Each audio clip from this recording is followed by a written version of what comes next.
Nathan Hale is a mystery in the story. He doesn't tell the story. The story is told by another person named Rachel Parker. She's the head of British intelligence, and she's trying to figure out what makes Hale tick. Now, Hale in the game goes through a lot of, shall we say, trials and tribulations that the player can experience as Hale, but the results are not really evident until much later in the game. Rachel helps explain to the player what's going on. But we try to create this interesting persona with Hale. He's got an interesting background, he's got interesting abilities in the game, and there is a very interesting ending when it comes to what happens to him. For a game like ours, where we wanted to tell a story and we wanted to be fast action, it had to be the weapons that are your input, and they have to be more interesting than traditional military weapons, because you've already played those games.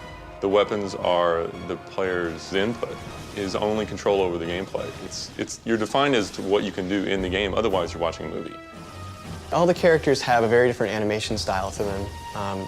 You'll notice right off the bat the way a creature moves, and you'll know what kind of creature it is. We have creatures that walk around on the walls versus creatures who will stay far away from you and shoot at you versus creatures who will try and run up to you and grab you. There are even some creatures that fly around.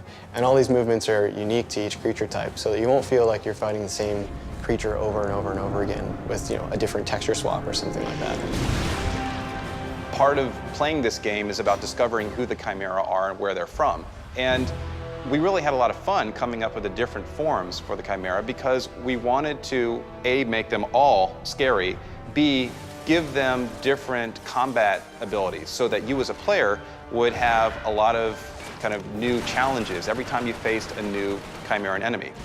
We introduce more and more as you go through the game, so you will see the Chimeran army grow in its diversity.